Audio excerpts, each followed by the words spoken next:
नमस्ते सम्पूर्णमा। आज म एउटा पृथक चाहिँ भिडियो लिएर आउँदैछु। भिडियो चाहिँ लघुकथा हो। हजुरहरूले पनि सुनेर साथ दिनुहोला। कथाको शीर्षक छ ठुल्दिदी। कथा यसरी सुरु हुन्छ।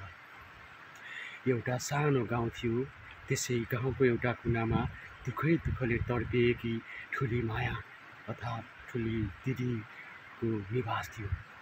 ठुली दिदीको आमा हुनुहुन्थ्यो अनि भाइ पनि। बुवा धेरै समय अगाडि नै बितिसक्नु भएको थियो।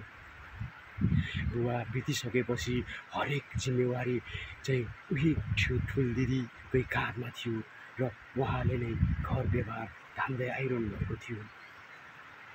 समय बित्दै गइरहेको थियो र आफ्नो घर व्यवहारहरू थान्ने क्रममा आफ्नो उमेरहरू पनि केही पार भइसकेका थिए र उनी अविवाहित थिइन्।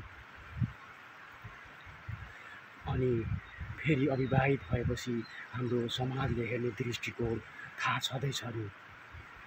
त्यति राम्रो सङ्घर्ष गरेर आफ्नो घर व्यवहार थानिरहेको दिदीलाई, ठुल दिदीलाई पनि विभिन्न इष्टमित्र गाउँलेहरूले खालि अविवाहित बुढी कन्या जस्तै कुराहरूले चाहिँ पिरुलिरहन्थ्यो, सताइरहन्थ्यो। खुकुरीको चोट अचानकलाई नै थाहा हुन्छ भनेको जस्तै मेलापात मधेरो जहाँ जाँदा पनि कुरो निक्लिन्थ्यो त खालि त्यही बिहेको। एक दिनको कुरा हो, भाइ पनि अचानक रिसाउँदै घरमा आइपुग्छ र दिदीलाई भन्छ, दिदी अब हामी यो गाउँमा बस्ने छैनौँ। अब हामीले यो गाउँ छोडेर अन्त कतै डेरा खोजेर बस्नुपर्छ। हामी तीनजना परिवारको लागि पनि यो गाउँ निकै नराम्रो हुँदै गइसकेको छ।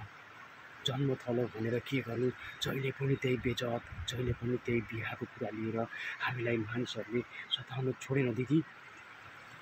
आज पनि पानी लिन मधेरोमा जाँदा मानिसहरू भन्दै थियो, ओइ एकछिन प, शुभ कार्यमा किन, बिहानको पानी हो यार, कुमार केटाका हातबाट थाप्नुपर्छ, उसलाई भर्न दिएन। फेरि अर्कोले भन्छ, ए यस्तो कुरामा त कुमार केटा भन्दा नि कन्या केटी ठिक हुन्थ्यो नि त भन्दा मलाई रिस उठेको थियो। तर जवाब पनि त के फर्काउनु, कतिजनालाई फर्काउनु, यही कुराले सताउँछ दिदी। त्यसैले अब हामी घरमा ताला लाएर तल बजारमा गएर कोठामा बस्नुपर्छ। दिदीले पनि आफूले जानेको काम गर्नु र म पनि काम खोज्नेछु। त्यस्तो गर्दा गाउँलेहरूको यस्तै हेपाइ त सहन पर्दैन। यत्तिकै बेला वडा अध्यक्षज्यू आउनुहुन्छ। होइन, के कुरा गर्दैछौ तिमी दिदीभाइहरू, घरमा तालै लाउने भनेर पो भनिरहनु भएको छ त। हो अध्यक्षज्यू, अब हामी यो गाउँमा बसेर पनि के काम, खालि गाउँ छिमेक टोलमा खालि जहाँ पनि त्यही भन्छ। आज पनि पानी पधेरोमा न दिदीले बिहा गर्छ, न दिदीको भोज, न यसले बिहे गर्छ, जन्ती जान पाइयो। यस्तै कुराहरूले हामीलाई हैरान बनाइसक्यो अध्यक्षज्यू। हामीले त अब घरमा ताला लाएर तल पल्लो गाउँमा पो गएर बस्ने निधो गऱ्यौँ।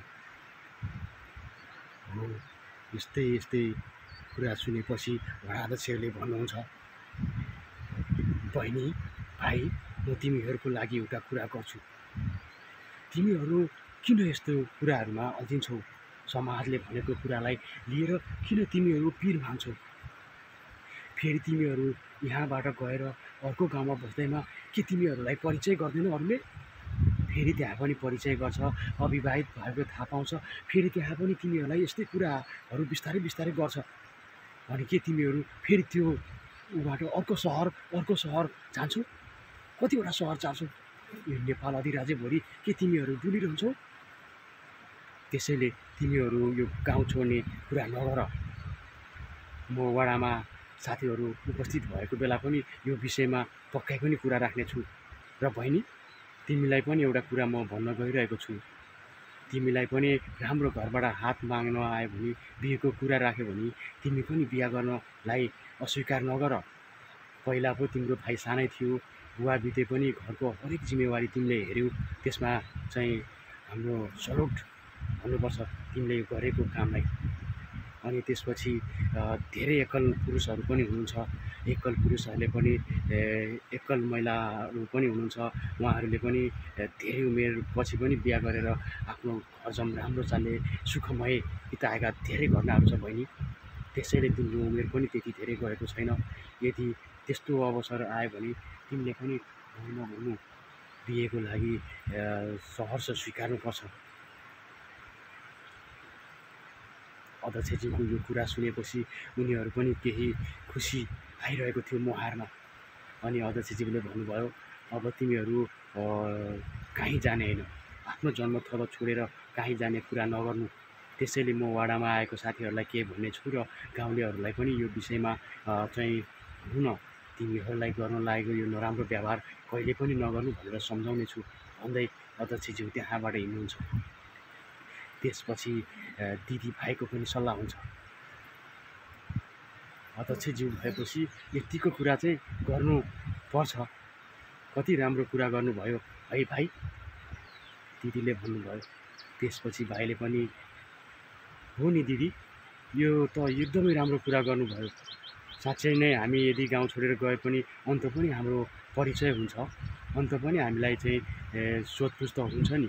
त्यसको बारेमा पनि आफ्नो सम्पूर्ण जानकारी दिएपछि फेरि बिस्तारै बिस्तारै इष्टमित्र छरछिमेक त्यहाँ पनि बन्नेछ र हामीलाई त्यहाँ पनि त यो विषयमा कुरा हुन्थ्यो। त्यसैले दिदी, अध्यक्षज्यूले भने जस्तै तपाईँलाई पनि कतैबाट बिहेको हात माग्न आयो भने नाइ नभन्नु। मैले पनि हजुरले बिहा नगरेको कारणले गर्दा बिहे गरेको छैन।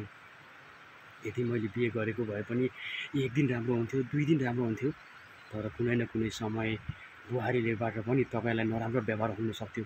त्यसै कारणले मैले पनि बिहे गरेन दिदी। त्यसैले हजुरले पनि त्यस्तै राम्रो भएर आयो भने बिहे गर्नुहोला, अनि म पनि बिहे गर्नेछु र आमालाई पनि खुसी मिल्नेछ। यति भन्दै दिदी र भाइले हो यस्तै गर्नु पर्ला भन्दै यस लघु कथालाई चाहिँ अन्त्य गर्नुभएको थियो। ओके, हजुरहरूलाई पनि यो भिडियो कस्तो लाग्यो, मैले चाहिँ अहिले नहेरिकन भन्दा काहीँ केही शब्दहरू छुटेको हुनसक्छ, त्यसको लागि माफी चाहन्छु। साथै यो लघुकथा जस्तै हाम्रो नेपालमा चाहिँ हरेक दिदीहरूको उसमा घटेको हुनसक्छ।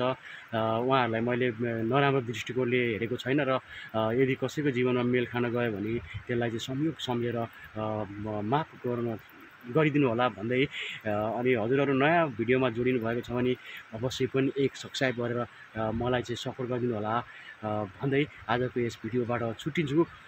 भिडियो राम्रो लाग्यो भने सल्लाह सुझाव प्रतिक्रिया दिनु होला भन्दै आज एक भिडियोबाट छुट्टिन्छु। नमस्ते।